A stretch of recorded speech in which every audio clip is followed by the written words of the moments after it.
The delayed passage of Nigeria's 2025 budget is raising concerns about disruptions to the January to December budget cycle, a practice instituted to ensure fiscal discipline and timely implementation of economic plans.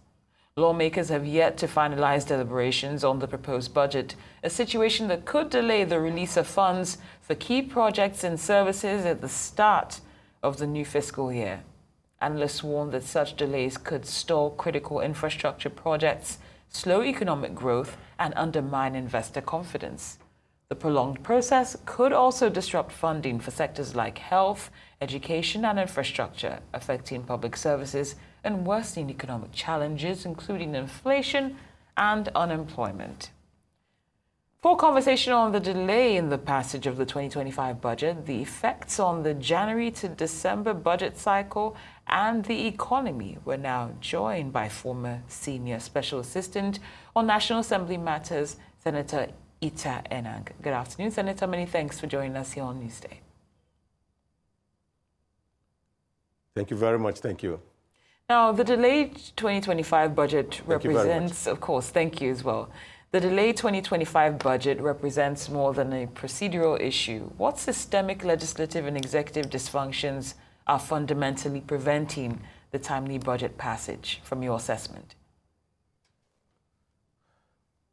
I think it is not executive legislative dysfunction that is delaying the budget.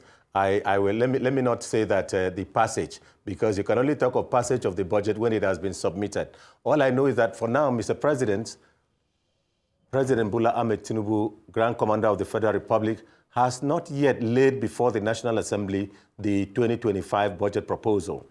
And what is only led is the Medium-Term Expenditure Framework and the Fiscal Strategy Paper, which has been passed. It has just been passed. It is the Medium-Term Expenditure Framework that lays the foundation, and it is that which the President and the ministries are to use in conceiving the budget. Yes, Mr. President has said, I think it's about 48 trillion, but it is what is passed by the National Assembly as to the oil production. How much are we expecting per day? 2.2 million barrels. How much is the exchange rate? $1,400 to naira to a dollar. What are the other indices like the non-oil revenue? What is going to come from tax, VAT? What is going to come from petroleum profit tax and other taxes? What is going to come from customs? It is when all these are passed that the president, working through the Ministry of Budget and National Planning, or National Planning and Budget, then the Ministry of Finance, and then the Budget Office of the Federation, will now know that this is what the National Assembly has approved as parameters for using in raising money and as parameters for the budget. It is that which ought to be used in preparing the budget. And I think this is the very first time since the Tinubu administration came that the National Assembly has passed the Medium-Term Expenditure Framework and transmitted to the executive before the budget. I think in the last one or two budget cycles, they have almost all passed it after the budget has been laid before the National Assembly, or passed it along with passing the budget. So, Mr. President is to use this. President Tinubu is going to use these parameters in preparing the budget. Again, when you talk of implementation of the budget, implementation depends on,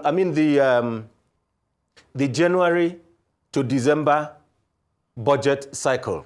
I think it is good, but there is nothing sacrosanct about it, because the January to December budget has been contaminated, with the greatest respect, has been affected, I would draw the word contaminated, has been affected by 1, revenue inflow, 2, there were for this year and last year, multiple budgets in operation. In fact, I had occasion to ask some officers of the government, some ministers, I must confess, that which budget are we implementing? Is it the 2023 budget extension, or is it the 2023 amendment budget? Is it the 2023 extended budget, or is it, because there were multiple budgets in operation, particularly the capital. So it has caused confusion. I think it may be, and I will urge that, let it be taken, that it is a conscious effort by Mr. President to take control, absolute control of the budgeting process. Now, I have deliberately brought this budget to the studio when your team called me this morning. The budget of 2024, the original budget, was passed by the National Assembly on the 31st of December 2023 and taken to the President for signing on the 1st of January 2024. Now, why am I bringing this to? That is 1.5 days after. Why am I bringing this to attention? When a budget is passed by the legislature, it ought to be transmitted to the President, together with the details, with the entirety of the details. This is volume 1 of the budget. It is in 3 volumes, but this is just volume 1. It is intended to be transmitted to the President. When you transmit to the President has 30 days within which to assent, because it is a bill. Within the period of 30 days, he will send it to the Minister of Works, syndicate it to Minister of Industries, Minister of Communication, Minister of Information, Minister of Education, and say, look at what I proposed to the National Assembly. See what they have passed. Does it accord with what I submitted? What is the extent of deviation? Again, to what extent does it accord with the renewed hope agenda plan of your ministry? It is those inputs by the ministries, by the different ministries, that will guide the President in saying, I assent or I withhold assent. When I worked as advisor to the President on National Assembly matters, and Senator Udoma worked as the Minister of Budget and Planning, and the immediate past Minister of Finance worked as a Minister of State. Now, when it comes, Udoma, I will take it to the Chief of Staff, to the President. The Chief of Staff will syndicate all of it to each of the ministries, and then they will each, I will work with them, they will each make their inputs. Look, there has been too much tempering. A lot of the project, Mr. President, that you put to do something for this area has been, the money has been removed. Money has been increased in an area which we had perhaps completed a project. He will draw attention to those things. That is what brought up the question of when there was this bill on all right, Senator. Padding, Yes. That was what brought it. So all I'm saying, in summary, the President should have had enough time to look at the budget before he passed. To conclude, after this budget, which was signed 1.5 days after, there was problem of implementation. And Mr. President and the National Assembly, working with the executive, now passed another budget, Appropriation Repeal and Enactment Act 2024, which they repealed this one of 1st January. And that budget was passed in July 3rd, 31st July, and assented to on 13th August by the President. Why am I bringing up all this? It is to show you and the listening public that the budget we are operating now only came into force on the 13th of August. That is about 5 months ago. And so, the process of procurement. All this will have to be, and they will have to protect the 2025 budget after they have known the extent of implementation, so that they know the project to continue and the project that cannot be continued, the project to fund and the extent of implementation. I'm sorry. No, don't be sorry. You've gone into such detail, also telling us about how you were involved in the process during your time there, and we appreciate your insight. But Nigeria has definitely repeatedly been a country that struggled with budget implementation based on our discussion. But how does this current delay potentially compromise critical national infrastructure and economic planning? Which delay? There has been no delay, because the budget we're implementing, the President is implementing. I am APC, so I claim we are implementing. This is a budget of our government. Okay. Now, the budget we are implementing is the budget that came into effect on 31st of August 2024. 13th of August 2024, if I'm correct, and this is the signature by Sani Magaji Tambawal, the clerk to the National Assembly, and the signature of President Ahmed Bola Tinubu, Grand Commander of the Federal Republic, 13th August. Now, I will urge Mr. President, and I will urge the advisors of Mr. President and the ministers of the Federal Republic to be very, very cautious and to take account of, from every ministry, which project have you awarded, which project have you procured, which ones are in the stages of procurement, what are the stages of procurement of each of the projects. So because when Mr. President is going to present the budget to the National Assembly, he is going to present the budget that will show the project is started in 2023 and what has been funded in 2023, the extent to which the project has been funded in 2024, and how much, what is the extent of implementation of that project, how much is needed in 2025.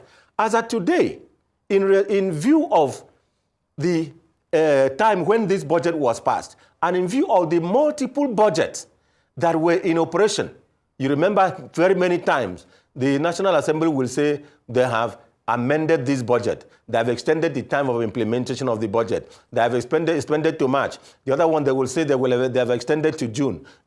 So multiple budgets were in operation. And now I think it is the proper time, I will urge, that Mr. President, the Honorable Minister of Budget, my colleague, Senator Bagudu, the Director General Budget Office of the Federation, and the different ministries should be able to tell the Budget Office of the Federation and Mr. President, in what they will submit to the President, the different stages of the project that are ongoing, and what is needed for each of them, and the new project that they have introduced. They will also be able to say, given the projection for the internal revenue, given how much we are going to get from oil, given what we're going to get from non-oil, given the borrowing that we're going to borrow in supplementing the funding of the budget, this is how much we're likely to have in total. This is what my Ministry of Works, Humanitarian, Industry, Education, Commerce, Trade and Investment are likely to get. I'm not even sure. I don't know whether they've gotten their envelopes yet, but I haven't gone into those details yet to let them know. So there is no question of delay in the implementation of the budget. This budget, actually, by the term, is supposed to lapse on the 31st of August. But I anticipate, and I see the National Assembly, at the request of the President and the Minister of Budget, extending the implementation of the capital components of the budget. I'm sure the public will notice that there has been a lot of disruptions in the revenue, All right, Senator. And exchange rate, and challenge of the exchange rate. All right, Senator, you made it quite clear during the course of our conversation that you represent APCA, and from your perspective, there's no delay. But there are other people outside of APC who do say that there is a delay. And we know that economic predictability is crucial for investor confidence. So if you could just step away from your alignment, your political alignment, what specific macroeconomic risks are introduced by this protracted budgetary uncertainty as viewed by others that are not aligned with APC? There is no budgetary uncertainty. There is a budget in operation, and there is a budget that is on. If you want to see the extent of implementation or non-implementation, there is this procurement notice, the Federal Tenders Journal, that is published every 2 weeks.